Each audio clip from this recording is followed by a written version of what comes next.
The brewing community is about to take a big hit from international tariffs, so we're brewing an Italian Pilsner, which is generally made with all imported ingredients to celebrate the last days of making beer as we know it. I'm also going to commit a cardinal sin in this video and combine politics with alcohol. And finally, I'm going to tell you about my personal but admittedly obscure connection to Paul Revere and the Boston Tea Party, so stick around. First, let's get this beer started. We're using our 240 volt controller for this one, alongside our 10.5 gallon brewing kettle. And you might be asking yourself, why is that thing so big? Well, that's because it's literally one of the most powerful controllers in all of homebrewing due to the fact that it uses not just 240 volts, but also 30 amps for a grand total of 5,500 watts. It's 3 times more powerful than our 120 volt controllers, and it's also more powerful than most other 240 volt controllers on the market, period. Also, the kettle comes with an all mesh basket, allowing you to use extremely well crushed grain, yet still easily separate the grist from the wort,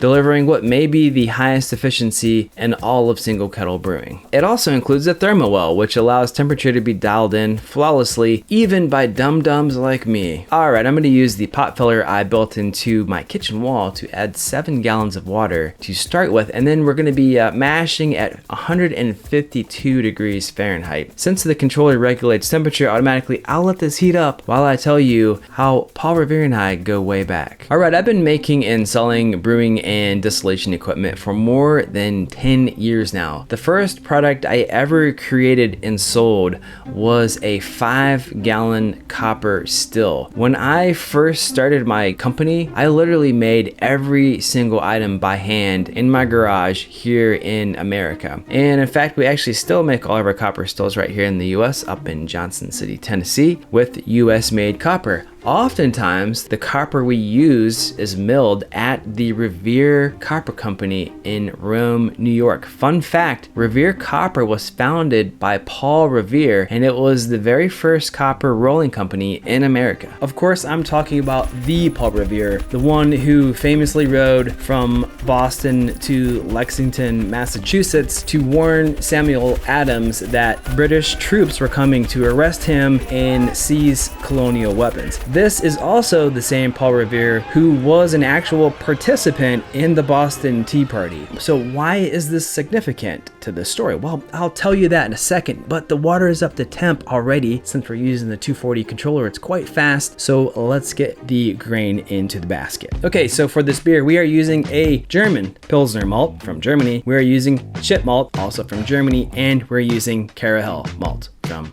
Germany. I will put the full recipe on our website so you can go down to your local homebrew shop and buy it directly from them. But if you don't have a local homebrew shop, I'll also put a link in the description of this video to our Italian Pilsner recipe kit or grain kit. And if you like, we will ship it directly to your door. And look at them grains. Man, they look good. And they look tasty. They are tasty. This is a lighter beer. Sometimes you actually need to adjust pH downward for these mashes by adding lactic acid. But as long as it's somewhere between 5.2 to 5.4, you're good to go. And when you look at that, close enough. Okay, so we'll let the grain steep in the water for 60 minutes. And if you are new to homebrewing, this is what is called the mash. We typically kick back and have a couple beers while this is happening. Sometimes we eat some tacos. But for this beer, I'm gonna shake it up a bit and go on a rant about global politics. You've probably heard about the new tariffs on imports, which were originally just a 10% fee on Chinese goods, then 20% for China, then anywhere from 10% to like 50%-ish on every single item from every country across the globe, then 60% on China, and then 100% on China, and then back to only 10% from stuff for everywhere but China, then roughly 150% on Chinese goods, then computers, iPhones, and TVs from China all got a pass and got rolled back to 20%, then the automakers got a pass too. Now China's down to 30%, but the EU tariffs might be going up to 50%. So yeah, pretty standard, straightforward, easy to follow, and logical stuff. The only thing I'm confused about is why did the automakers and tech companies get a pass, but not brewing? Was the American Homebrewers Association not able to donate as much money to the inauguration fund as Apple and GM? I pay them $4.99 a month. How much can it possibly cost to buy a political favor these days? In fact, let me look this up.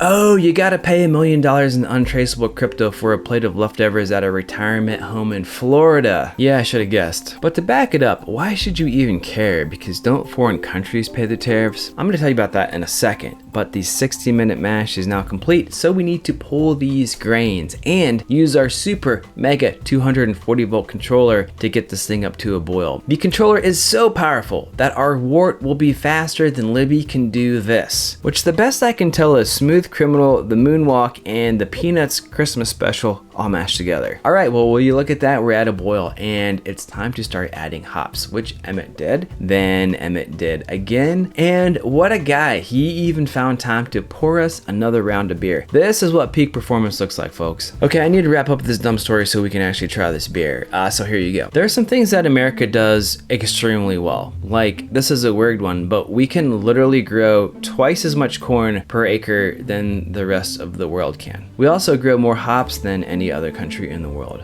But we still use a ton of German hops in our beer. And a very large portion of the barley we use to make our beer comes from abroad as well. Anyone who's ever brewed anything knows this. What you might not be aware of is that 2 Canadian companies have absolutely perfected making autosiphons. Seriously, I can't find a single autosiphon from a single other supplier that actually works. The Italians make really nice hydrometers and glycol chillers. Taiwan makes super high quality specialty heating elements. In China, the country that everyone loves to hate, has built a pipeline to turn raw iron ore into finished stainless steel at a scale with consistency and with quality like the world has never seen. And I'm not joking here. To use sports as a reference, if stainless steel production were the NBA, China would be MJ, Shaq, LeBron, and Curry combined. The rest of us would be like a high school JV team. There is no comparison, and I wish it weren't true, but unfortunately it is. To give you one anecdotal example, I recently asked about 10 machine shops to make this. It's a stainless steel Whirlpool arm.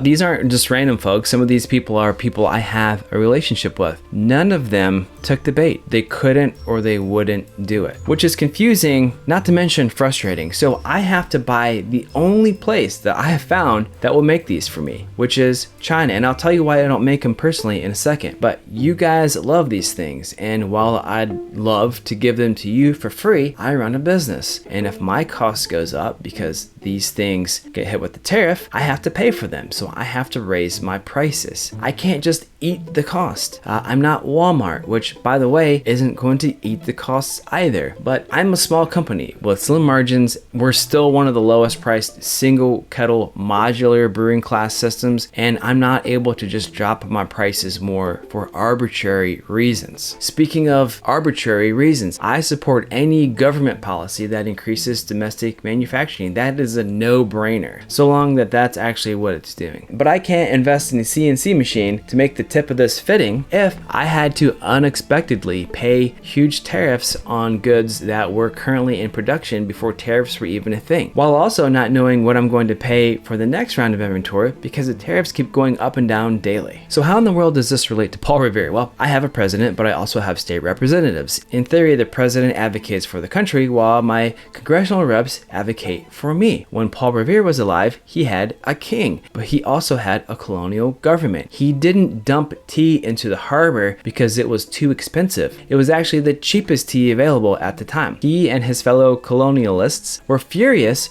because they were being taxed by a distant king and parliament in which they had zero representation. So we fought a war, we kicked the British out, and then we built a system that gave taxing and tariff powers to Congress, the branch closest to the people. But somewhere along the way, that power slipped away from the people again. We're living now in a country again where tariffs can be imposed in an instant, triggered by nothing more than a tweet from one guy while sitting on a toilet. No hearings, no debate, no vote, just executive power acting on a whim, while the other 535 elected officials are left watching from the sidelines. I'd personally love it if tariffs are going to help make me make more stuff in the US, but it's currently not shaking out like that. It's just too chaotic, and to be frank, it's all cost with zero benefits. No roadmap, no consistency, just unpredictable fees slapped on critical parts and materials decided by people who, let's be honest, have never even mowed their own lawns. These people couldn't hang a picture on a wall, let alone solder copper or weld stainless steel. They have no idea what a real day of work actually looks like. No clue what it takes to build, to create, to actually do the things that we do. These people are completely out of touch, completely insulated from any real consequences,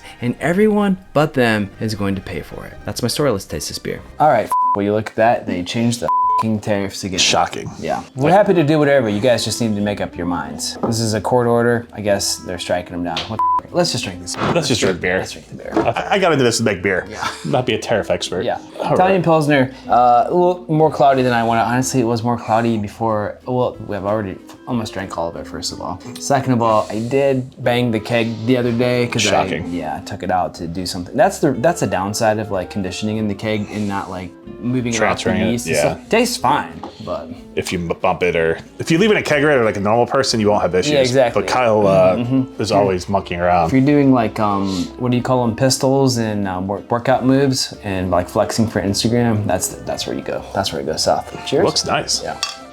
Italian Pils. Wow, that tastes exactly like an Italian Pilsner. Dude, that is really nice. Crisp, clean, nothing jumping out at me in terms of like off flavor, super clean. Yeah. You know what I've noticed though with this beer, because I've been kind of drinking on it since we kegged it, it needed to actually lager. Like it really needed a lager. To clean up a little bit. It needed a lager to get like that crispy. It didn't taste as good when it was fresh and green as it does now. It tastes way better now. And it's been sitting in the keg at like 35 degrees. Yeah, I had it in cold storage, yeah. Not that low, but like sub 40. For how long? Like 2 months at this point? It's been since January. So it's just been progressive. And that's a nice thing too. You put it in the keg for serving and it's just progressively gonna get better. Yeah. So very tasty. I recommend brewing this one. Pilsner season is in full effect. Summertime is upon us. So time to start brewing those Yeah, you low better ABVs. brew it now so it's ready by like July or something. What Yeah. month is it? May. This will be your late August beer when you're mowing the lawn for the last If you actually times. sit on it for a while. Yeah, Tastes good right off the rip, but if you let it sit and actually lager, even better. always better. Yeah. Well, nice work, Emmett. We've done it again. I don't even remember brewing this one, so I don't even remember what I did yesterday. yep, delicious. Cheers.